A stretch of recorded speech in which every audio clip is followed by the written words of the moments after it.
जैसे ही शार्वी ऑफिस के अंदर पहुंची, वानी तुरंत भागते हुए उसके पास आई। शार्वी, शार्वी यार, कितना टाइम लगा तुझे? तुझे पता भी है सुबह से कितनी बार ईशान सर तेरे बारे में पूछ चुके हैं। ऊपर से ये उनकी नई मॉडल शिल्पा, उसके तो नखरे ही खत्म नहीं हो रहे। कभी बोलती है ड्रेस ऐसा है वैसा है, कभी मेरा मेकअप ठीक नहीं है, जिसकी वजह से सर और ज्यादा गुस्से में है। तो जल्दी से सब संभाल यार, कहीं उनका गुस्सा तुझ पर न फूट पड़े। उसकी बातें सुनकर शार्वी बड़बड़ाते हुए बोली, हाँ, सबको तो मैं ही मिली हूँ आज गुस्सा करने के लिए। पहले रोहन, फिर वो मिस्टर एरोगेंट, बिना बात के कितना कुछ सुना गया मुझे, खड़ूस कहीं का, और अब ये ईशान सर। जैसे ही वानी ने ये सुना, वो झट से बोली, रोहन, रोहन ने क्यों गुस्सा किया तुझ पर? और ये तो खड़ूस एरोगेंट किसको बोल रही है? शार्वी उसकी बात बीच में ही काटते हुए बोली, कुछ नहीं, लंबी कहानी है यार, बाद में बताऊंगी। अभी तो पहले मैं सर के कैबिन में जाती हूँ, इससे पहले कि वो फिर से मेरे बारे में पूछे। ये कहते हुए शार्वी जल्दी से अपने बॉस के केबिन की तरफ जा ही रही थी कि तभी वानी उसके हाथों में कुछ देते हुए बोली, ले, इनकी ज्यादा जरूरत है तुझे। शार्वी ने अपने हाथ की तरफ देखा और फिर हंसते हुए अंदर चली गई। शार्वी नॉक करके केबिन के अंदर गई। ईशान गुस्से से उस पर चिल्लाते हुए बोला, तो फाइनली आप आ ही गई मिस शार्वी। ये ऑफिस क्या तुमने अपना घर समझ के रखा हुआ है कि जब मन होगा तब आओगी और जाओगी? टाइम देखा है तुमने? अगर टाइम पर ऑफिस नहीं आ सकती तो घर पर ही क्यों नहीं बैठ जाती तुम? तुमको सैलरी किस चीज की मिलती है? टाइम पर काम करने की, और तुमसे वो ही नहीं होता, शार्वी कहती है। सॉरी सर, वो एक्चुअली। तभी ईशान उसकी बात काटते हुए चिल्लाता है, व्हाट सॉरी? तुम्हारे फालतू के एक्सक्यूजेस सुनने में मुझे कोई इंटरेस्ट नहीं है। जाओ और जाकर शिल्पा को शूट के लिए रेडी करो। ऑलरेडी बहुत लेट हो चुका है और अब मुझे कोई गड़बड़ नहीं चाहिए। दोपहर तक कैसे भी शूट कंप्लीट हो जाना चाहिए, समझ आया? शार्वी ने ओके कहा और जल्दी से केबिन से बाहर निकल गई।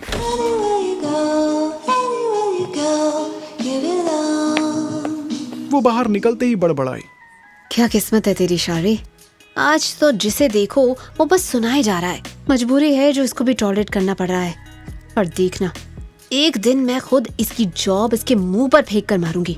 हाँ, बड़ा मुझे सुनाने वाला।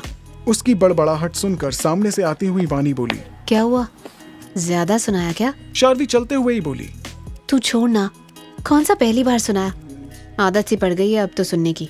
तभी वो अपने कानों से एयरपॉड निकालकर वानी को थमाते हुए बोली, थैंक यू सो मच वानी, तूने उसके केबिन में जाने से पहले ये ईयरपॉड मुझे दे दिए, वरना उसकी किचकिच सुनकर मेरे कान पक जाने थे। तेरा आइडिया काम कर गया। पता है, जब वो सुना रहा था ना, तो मैं इनोसेंट सा फेस बनाकर चुपचाप सब सुन रही थी, पर सच तो ये था मैंने कुछ सुना ही नहीं। लास्ट में जब उसने जाने को बोला तो मैं इशारा देखकर ही समझ गई कि इसने सारी भड़ास निकाल ली है, अब जाने को बोल रहा है, और मैं चुपचाप ओके सर बोलकर निकल आई। ये बोलकर वो एक दूसरे को हाई फाई देकर हंसने लगी। तभी पीछे से ईशान की आवाज आई, यहाँ तुमको हंसने का काम नहीं दिया गया है, जाकर काम करो। जी सर। ये सुनते ही दोनों जल्दी से अपने डेस्क पर चली गईं।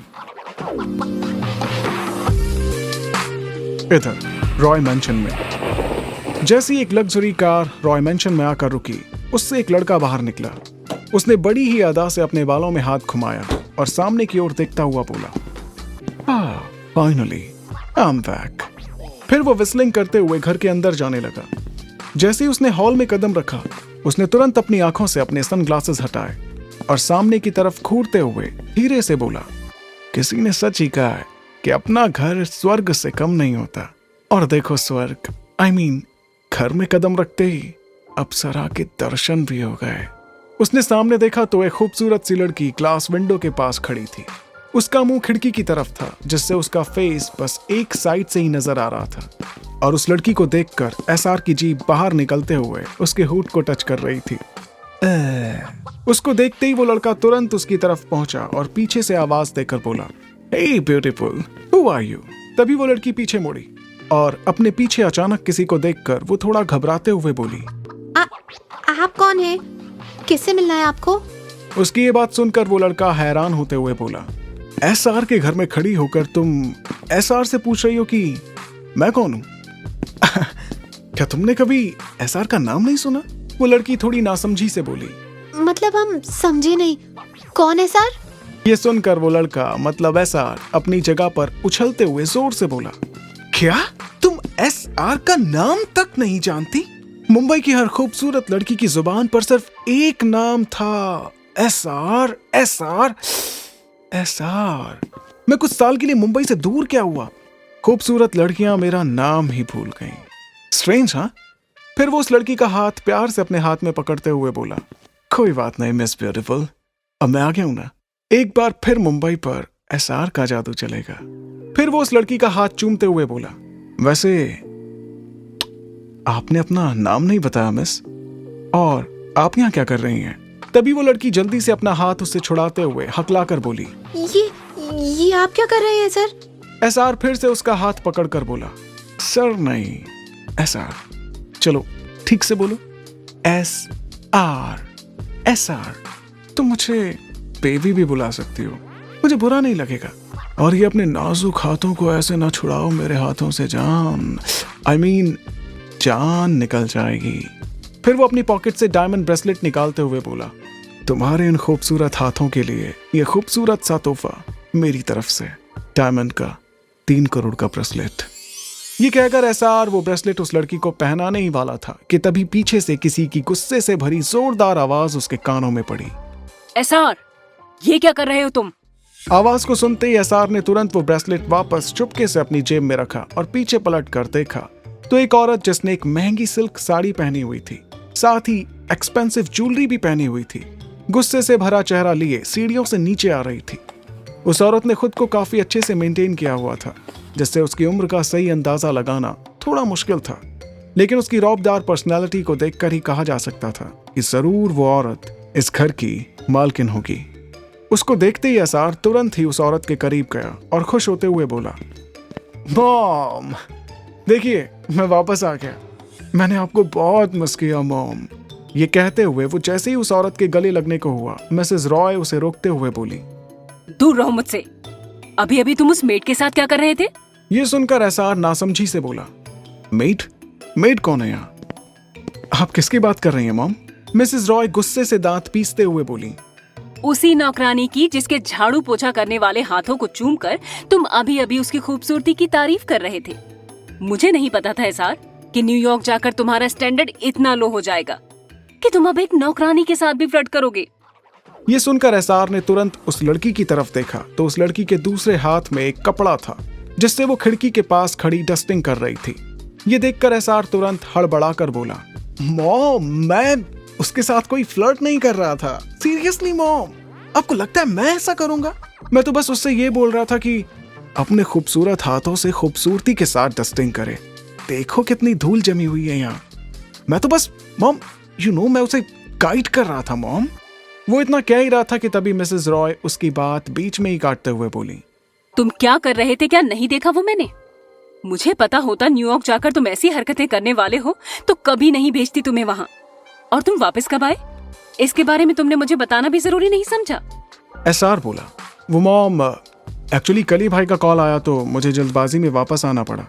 ना कि मैं भाई की बात को कभी नहीं टालता, बस इसीलिए आपको बताने का टाइम नहीं मिला, सॉरी ना मॉम। इस पर मिसेस रॉय मुंह बनाते हुए बोली, तुम मुझे क्यों बताओगे? तुम्हारा भाई जो है वही तो करता है तुम्हारे सारे फैसले।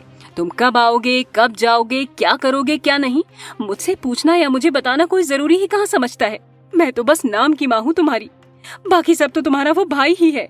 ये सुनकर एसआर बोला, ओफो मॉम, मैं घर आया नहीं कि आपने भाई को लेकर शिकायतें करनी फिर से शुरू कर दें। आप जानती है ना भाई मुझसे कितना प्यार करते हैं और जो भी करते हैं मेरे लिए सोच समझ कर ही करते हैं।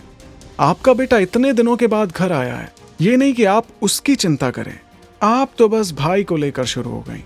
उसकी बात सुनकर मिसेस रॉय बोली, मैं तो भूल ही गई थी, तुम तो अपने भाई के बारे में कुछ सुन ही कहाँ सकते हो, लेकिन मैं जो भी बोलती हूँ तुम्हारे भले के लिए ही बोलती हूँ। एनीवेज, तुम अपने कमरे में जाकर फ्रेश हो जाओ, मैं नाश्ता भिजवाती हूँ तुम्हारे लिए। इसके बारे में हम बाद में बात करेंगे। और हाँ, रूम में जाकर अच्छे से नहा जरूर लेना, बहुत चिपक रहे थे ना उस नौकरानी से। ये सुनते ही एसआर ओके मॉम बोलकर मुस्कुराते हुए अपने रूम की तरफ चला गया।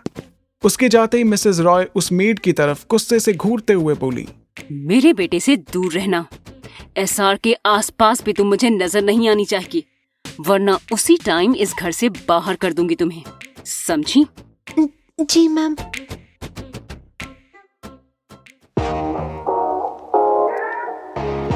दूसरी तरफ शार्वी अपने ऑफिस में शिल्पा को शूट के लिए रेडी होने में मदद कर ही रही थी कि तभी ईशान ने वहां आकर पूछा, हे गाइस, क्या शूट की सभी तैयारियां हो गई हैं?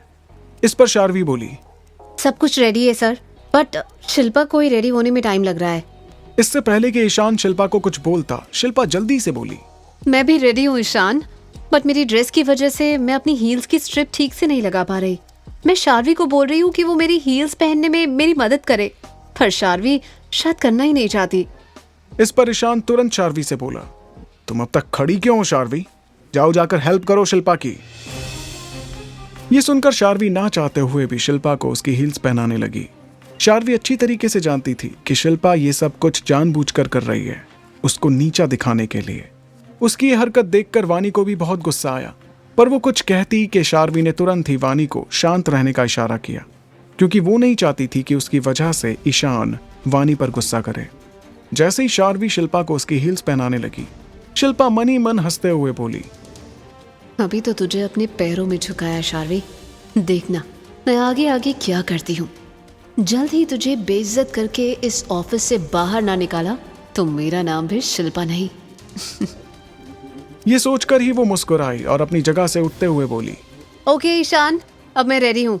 ये कहकर वो वहां से जाने लगी, लेकिन अचानक ही वो लड़खड़ा कर गिर गई। जमीन पर गिरते ही वो दर्द से चिल्लाई, ओह माय गॉड। उसको ऐसे जमीन पर देखकर वानी और बाकी एम्प्लॉयज हंसने लगे, लेकिन तभी ईशान ने उनकी तरफ घूर कर देखा और जल्दी से उसे उठाते हुए बोला, हे, तुम ठीक तो हो ना? तुम गिर कैसे गई? इस पर शिल्पा रोते हुए बोली, शार्वी की वजह से इसने ही मेरी हील्स के स्ट्रिप को ठीक से नहीं लगाया ताकि मैं गिर जाऊं। शायद ये चाहती नहीं थी कि मैं शूट करूं। फिर वो अपना पैर पकड़कर बोली, मेरा पैर कितना दर्द कर रहा है, लगता है मैं ठीक से शूट भी नहीं कर पाऊंगी आज। जैसे शार्वी ने यह बात सुनी, वो हैरान होकर उसे देखने लगी और मन ही मन सोचने लगी कि इसमें उसकी क्या गलती है, उसने तो सब काम ठीक से किया था। वो कुछ बोलती इससे पहले ईशान गुस्से से शार्वी पर चिल्लाते हुए बोला, तुमसे कुछ काम ठीक से होता भी है या नहीं? तुम इतनी लापरवाह कैसे हो सकती हो शार्वी? तुम जानती भी हो आज शूट ना होने की वजह से मेरा कितना लॉस हो सकता है। पर सर, इसमें मेरी कोई गलती नहीं थी, मैंने तो ठीक से। शार्वी ने इतना बोला ही था कि तभी ईशान गुस्से से बोला, तुम्हारी गलती की वजह से मैं अपना आज का शूट नहीं रोक सकता। अब शूट शिल्पा करे या तुम, आई डोंट केयर, पर शूटिंग तो आज होकर ही रहेगी, दैट्स इट।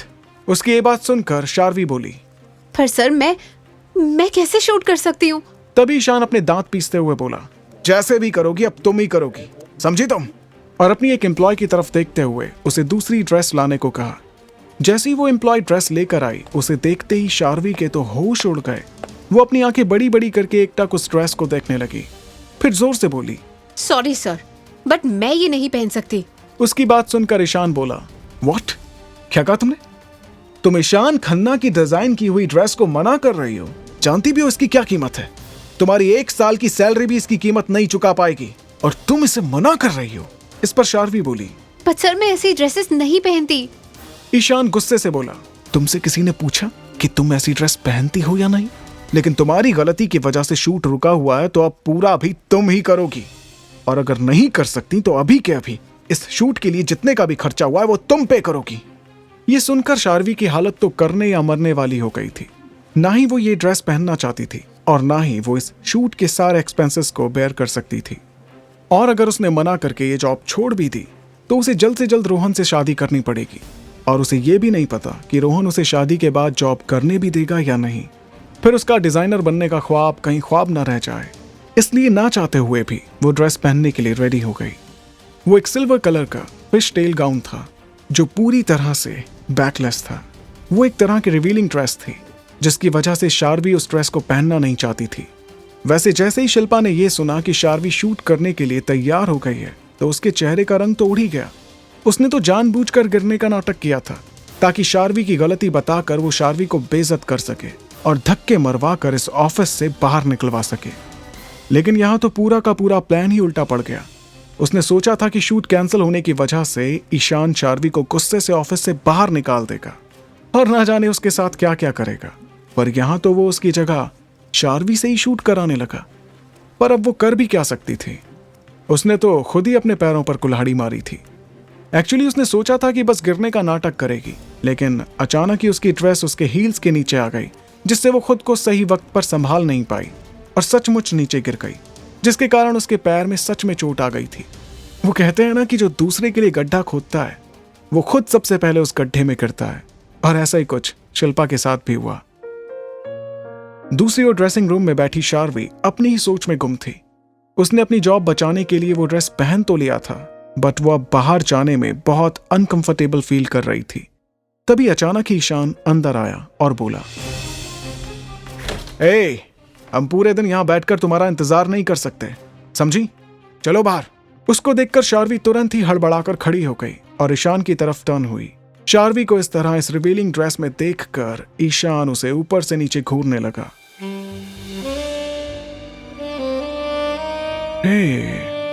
वैसे जितना मैंने सोचा था तुम उससे कहीं ज्यादा सेक्सी लग रही हो इस ड्रेस में। उसकी ऐसी बात सुनकर शार्वी गुस्से से उसकी तरफ देखने लगी। तभी ईशान उसके और करीब आकर बोला, हे शार्वी, रिलैक्स। तब ठीक है, क्या तुम शूट नहीं करना चाहती? ठीक है, अगर तुम नहीं करना चाहती तो मैं कैंसिल कर देता हूं।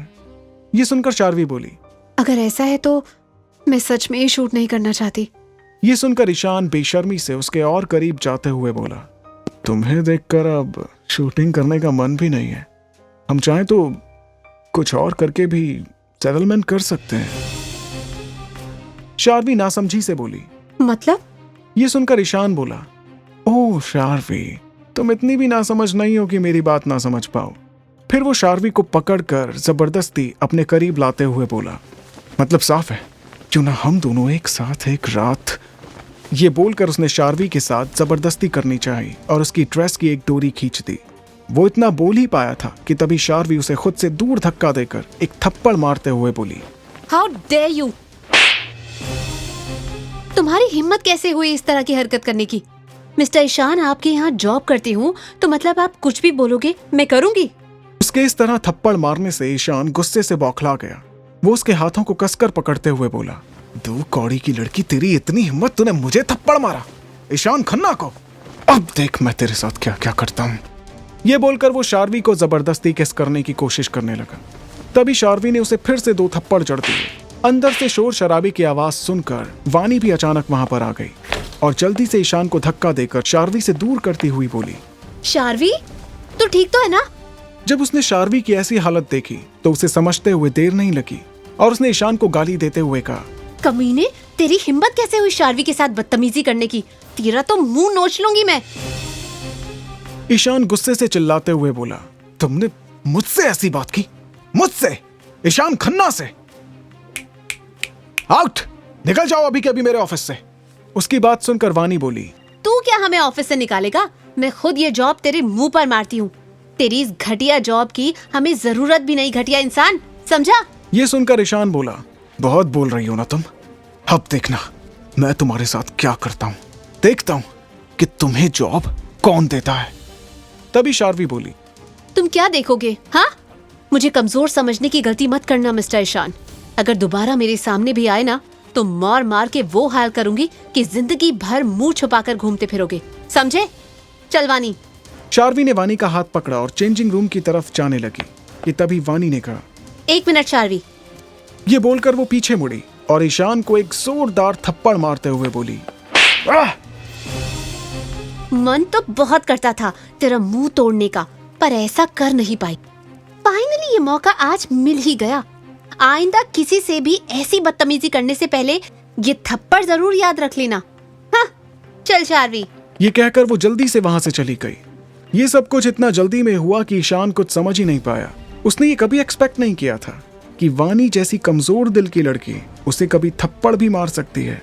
वो काफी देर तक बुत बनकर रह गया और जैसे ही उसे होश आया वो पीछे से चीखते हुए बोला, ए यू, अब देखना मैं क्या करता हूं तुम दोनों के साथ। जस्ट वेट एंड वॉच, ये थप्पड़ तुम्हें बहुत महंगा पड़ेगा। जहां ईशान इस वक्त इतने थप्पड़ खाकर गुस्से से तमतमा रहा था, वहीं ये सब देखकर किसी शख्स के चेहरे पर एक शैतानी मुस्कुराहट थी, जो चुपके से रूम की विंडो के बाहर खड़ा काफी देर से ये सब कुछ देख रहा था।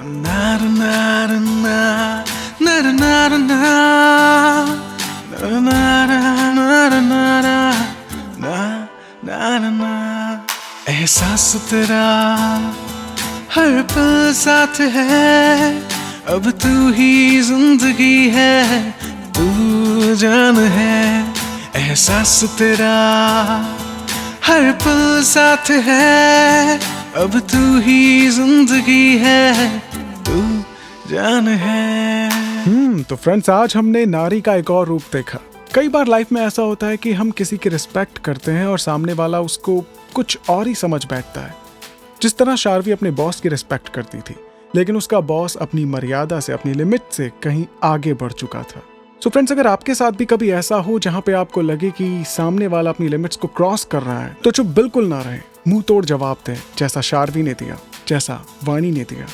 जानेंगे आगे कि क्या होता है शार्वी और वाणी के इस एक्शन का रिएक्शन। अगर आपने अभी तक मेरे चैनल को सब्सक्राइब नहीं किया है तो सबसे पहले चैनल को सब्सक्राइब कीजिए, वीडियो को ज्यादा से ज्यादा शेयर कीजिए और सपोर्ट कीजिए रिवांश को। हंसते रहिए, मुस्कुराते रहिए और सुनते रहिए तू जान है रिवांश के साथ। तू जान है।